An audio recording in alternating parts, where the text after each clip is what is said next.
Observer is the observed का अर्थ समझाइए।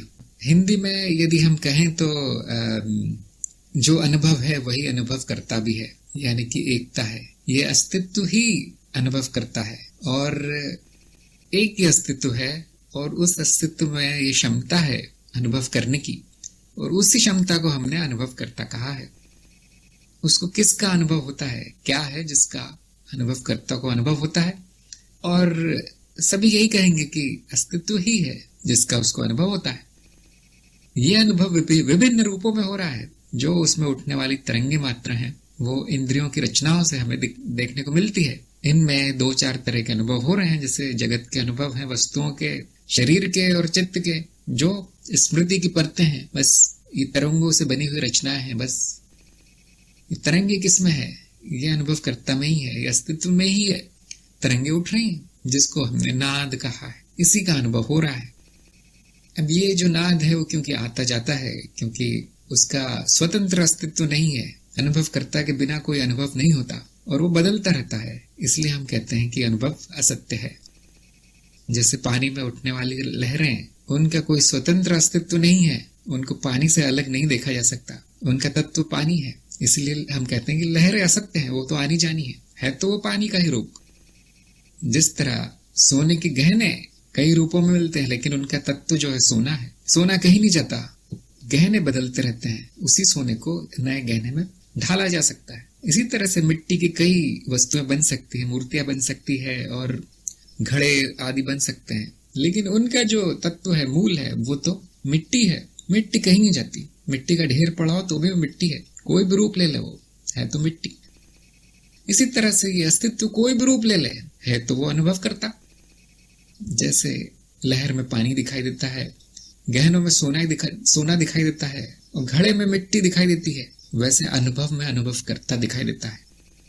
जो अनुभव है वही अनुभव करता है, बस उसका रूप चित्त अलग निकाल लेता है उससे। जैसे हम कहते हैं कि अरे ये तो लहर है, ये तो पानी नहीं है, या तो ये पानी है, लहर भी साथ में है। ये कौन भेद करता है पानी और लहर में? चित्त करता है, क्योंकि उसमें ज्ञान की वृत्ति है। ये क्या है, वो क्या है, ऐसा भेद करने की वृत्ति है। तो चित्त जो है अस्तित्व में उठने वाली लहरों को अलग समझ लेता है और अनुभवकर्ता को अलग समझ लेता है। और माया का फेर कुछ ऐसा है कि अनुभवकर्ता को अनित्य मान लेता है कि तो आएगा जाएगा, पता नहीं रहेगा या नहीं, लेकिन जो लहरें हैं उनको नित्य मान लेता है। पूरा उल्टा घूम जाता है वो। चित्त के या इस माया के 2 कार्य है। पहला जो अद्वैत में जो बताया गया है, अद्वैत के शास्त्रों में 2 कार्य बताए गए हैं माया के। पहला, जो सत्य है उसको छुपाती है माया। क्या सत्य है? वो छुपाती है। दूसरा, जो असत्य है उसको प्रक्षेपित करती है, वो दिखाती है। ठीक जो सत्य है उसको ठीक उलट के वो दिखाती है माया। तो हमारी वृत्ति क्या हो गई है यहाँ पे? जो अज्ञान है वो क्या कहता है कि वस्तुएं सत्य है, व्यक्ति सत्य है, शरीर सत्य है, अनुभव करता सत्य, पता नहीं है भी या नहीं, ऐसा लगता है कुछ दिख रहा है लेकिन कुछ है नहीं, वहां पर शून्यता है। ये माया के प्रभाव में जो जीव है वो ऐसा सोचता है। जब भी अज्ञान हट जाता है, जो कोई भी गुरु हटा देगा 5 मिनट में, ये दिखा के कि जो बदल रहा है वो असत्य है, जो नहीं बदलता वो स्थायी है, अनुभव करता स्थायी है, वो मूल में है इस अनुभव के, और दोनों एक ही है। यदि अस्तित्व अनुभव और अनुभवकर्ता का जोड़ है और उस जोड़ में से एक संख्या 0 है, अर्थात असत्य है, तो बचेगा क्या? जोड़ में बचेगा क्या फिर? अस्तित्व बराबर अनुभवकर्ता, इतना ही बचेगा। इसीलिए हम कह देते हैं कभी कभी शॉर्ट में कि जो देख रहा है वही दिख रहा है। मैंने बहुत बार कहा भी है, जो दृश्य है वही दृष्टा है।